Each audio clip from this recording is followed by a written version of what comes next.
যেন কোনো পাত্তাই পেল না ডক্টর ডুমের সামনে। মুহূর্তের মধ্যেই তাকে এমন অসহায় দেখানো হয়েছে যা দেখে অনেক ভক্তই বলছেন অ্যাভেঞ্জার্সের সবচেয়ে শক্তিশালী হিরোদের একজন থর। সে যদি এমন অবস্থায় পড়ে তাহলে ডক্টর ডুম আসলে কতটা ভয়ঙ্কর হতে যাচ্ছে।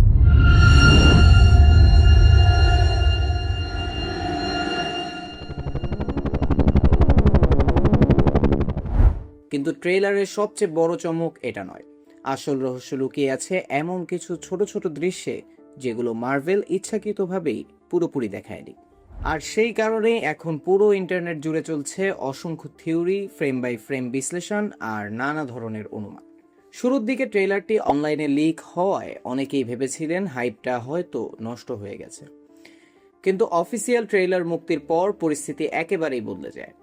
সোশ্যাল মিডিয়া, ইউটিউব আর বিভিন্ন ফ্যান কমিউনিটিতে এখন একটাই আলোচনা, অ্যাভেঞ্জার্স ডুমসডে আসলে কি লুকিয়ে রেখেছে।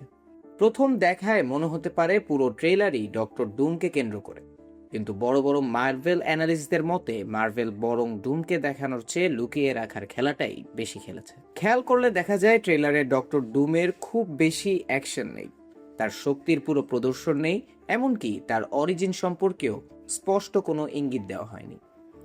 এত বড় একজন ভিলেনকে পরিচয় করিয়ে দেওয়ার পরও মার্ভেল যেন ইচ্ছা করেই অনেক কিছু গোপন রেখেছে।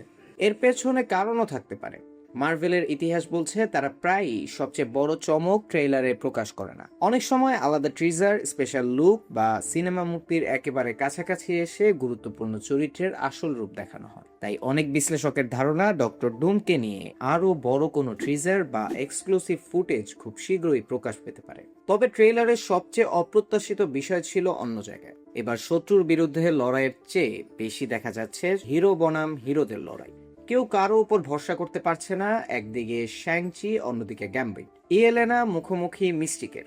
একই ছাদের নিচে এত সুপার হিরো, তবুও কেউ একসঙ্গে লড়ছে না, বরং সবাই যেন আলাদা আলাদা পক্ষ বেছে নিয়েছে।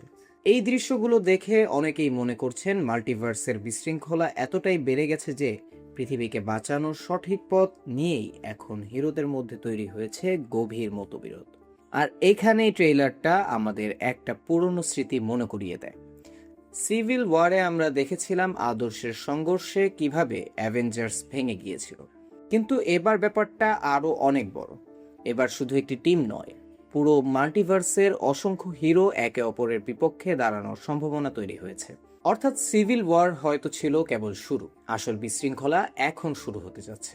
ঠিক এই সময়েই মার্ভেল খেলতে পারে তাদের সবচেয়ে ইমোশনাল কার্ড। বহু অ্যানালিস্টদের ধারণা অরিজিনাল ক্যাপ্টেন আমেরিকা স্টিভ রজার্সের প্রত্যাবর্তন এই সিনেমার অন্যতম বড় চমক হতে পারে।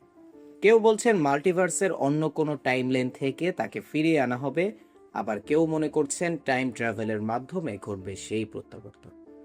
যেভাবেই হোক, যখন অ্যাভেঞ্জার্স নিজেরাই বিভক্ত, তখন সবাইকে এক ছাতার নিচে আনার মতো নেতৃত্ব হয়তো এখনো একজনের কাছেই আছে, স্টিভ রজার্স। আর যদি সত্যি এমনটা ঘটে তাহলে সেটি হবে মার্ভেল সিনেম্যাটিক ইউনিভার্সের ইতিহাসের সবচেয়ে আবেগঘন মুহূর্তগুলোর একটি। তবে সবকিছুর পরও একটা বিষয় পরিষ্কার, এই ট্রেইলারে আমাদের অনেক প্রশ্নের উত্তর দেয়নি, বরং আরও নতুন প্রশ্ন তৈরি করছে। ডক্টর ডুমের আসল শক্তি কতটা? হিরোরা কেন নিজেদের মধ্যেই লড়ছে? মাল্টিভার্সের এই সংকোচনের পেছনে আসল কারণ কি? আর মার্ভেল এখনো কোন কোন চরিত্রকে ইচ্ছাকৃতভাবে লুকিয়ে রেখেছে? সব মিলিয়ে মনে হচ্ছে এই ট্রেলার আসলে পুরো গল্পের খুব ছোট্ট একটি অংশ মাত্র। মার্ভেল যদি কয়েক মিনিটের ট্রেলারে এত রহস্য লুকিয়ে রাখতে পারে, তাহলে পুরো সিনেমায় আমাদের জন্য কি অপেক্ষা করছে সেটা কল্পনা করা কঠিন। হয়তো তাদের সবচেয়ে বড় সারপ্রাইজ এখনো দেখানোই হয়নি।